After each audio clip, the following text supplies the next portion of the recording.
Hey, what's going on, guys? In today's video, we're going to go over how to power level your alt characters solo.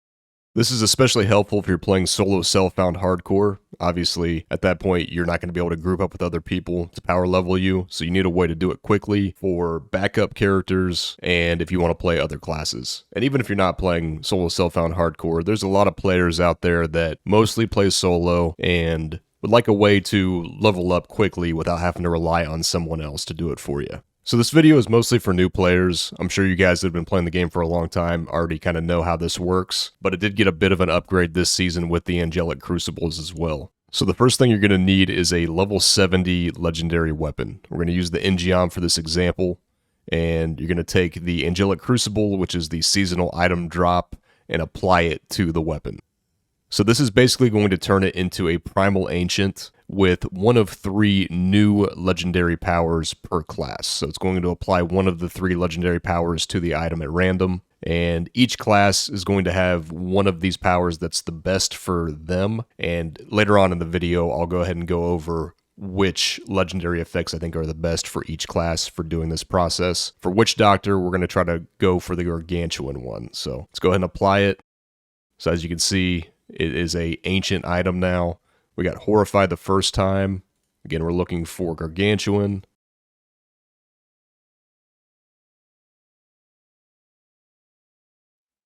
Alright, so it took a few tries there, but we got the Gargantuan power. So this is going to give us 2 Gargantuans, 3 Zombie Dogs. Gargantuans gain the effect of the Restless Giant rune. Zombie Dogs gain all runes.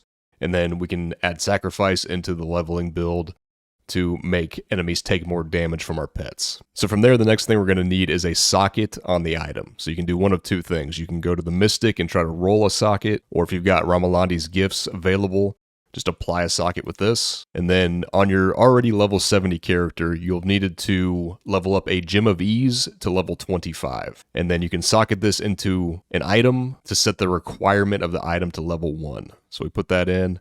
And now we can wear this on our level 1 Witch Doctor here. So then from here, we're just looking for other items that we can either wear at level 1 or early on in leveling to increase our experience gain.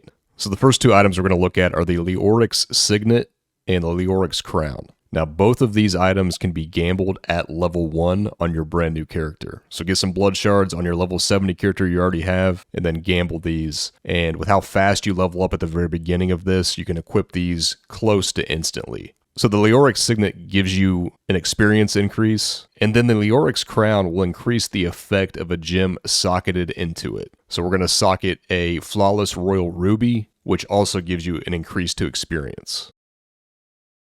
And then finally, we're going to craft a Hellfire Amulet and a Hellfire Ring. So both of these are technically level 70 items, but they can be worn at level 1. The Hellfire Ring is going to give you more experience, and the Hellfire Amulet always rolls with a socket, which means you can level up a legendary gem, put that in here, and wear it from level 1. For this example, we're going to go with the Legacy of Dreams. Now, this does not need to be ranked up as high as I have it, but obviously you're already going to have a level 70 character, so you have the ability to get this thing leveled up to a point where it's really going to help you during this leveling process. So to get the materials needed to craft these 2 items, you need to complete Infernal Machines. And more than likely at this point, if you've already done your Hadrig's Gift from the Seasonal Journey, you've had to kill the Key Wardens. There's a Key Warden in Act 1, 2, 3, and 4, and they drop these Infernal Machines. You take them over here in Act 1, open this door up, and you just right-click them. And here, at level 70, you can't do it on this level 1 character. They open up a portal, you go there and kill a couple bosses, the boss drops materials, you use those materials to craft the Hellfire jewelry. There's also a couple other things you can do with your follower to get more experience. We're not going to really mess with that here, it's not really necessary. We're still able to do this in around 10 minutes. So let's go ahead and get everything equipped that we can for level 1. And then again, this other stuff we'll be able to put on very quickly. I am going to spend my Paragon.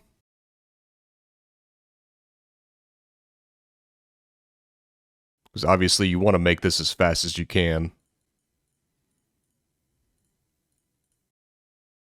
And then for the Kanai's Cube, I'm not going to use any class-specific legendaries for this because, again, if you're leveling up an alt that you don't already have, so for me, I'm leveling up a backup Witch Doctor, so I could run like Shortman's Finger here and things like that. But you might have started with a Demon Hunter and you're leveling up a Wizard, and you're not going to have Wizard items to put in the cube. So I'm just going to put some generic items in that are going to be good for leveling. Echoing Fury is great, attack speed, movement speed. Aquila Cuirass is great for damage reduction. And then for the ring, we'll just put a convention of elements on. Nothing that's going to drastically increase the leveling process here, but it's going to help us out for sure. Then there's a couple strategies that you can go here. We're just going to do just Torment 6 Rifts. Torment 6 is the highest difficulty you can do at level 1, and it's going to take us 2 Torment 6 Rifts to level to 70. You can also potentially open up a cowl level and level that way, but we're just going to do the Rifts for this video. So let's go ahead and jump into the Rift, kind of show you guys just how quick this is. As you can see, just like at the very beginning, you're just going to just blast through some levels and be able to equip a lot of those items that you crafted early on there and gambled for. And just a few things, you don't have to be on Torment 6. If it ever gets to a point where you feel like it's too difficult, you can obviously drop the Torment level down a bit. It's just going to take longer to level to 70 that way. Then after the first rift is completed, before we do the second rift, I normally just craft the highest usable items that I can on any item slots that I don't have an item for yet. And it's really as simple as that. Now, one last thing before I leave you with the rest of the footage of the leveling run. Let's go over what the best Crucible effect is going to be for each class. So as we've already discussed, I like the Gargantuan power for Witch Doctor. For Barbarian, you actually have two options. I'd use the Hammer of the Ancients power. You get Hammer of the Ancients at level 2, so you can use it basically right away. You can also run the Whirlwind power, which you get Whirlwind at level 20. And again, keep in mind, you'll hit level 30 to 40 extremely fast without even utilizing the Sanctified power yet. For Crusader, it's the Fist of the Heavens. This will get even stronger when you get Steed Charge at level 13. For Demon Hunter, it's going to be the Strafe ability. You get Strafe at level 19, so pretty much at the very start of the run. Wave of the 100 Fists, or Wave of Light for the Monk. You get Wave of Light at level 12. For Necro, it's the Army of the Dead power. This again will work at level 1 even without Army of the Dead unlocked. And then finally for Wizard, Magic Missile. You start with Magic Missile at level 1.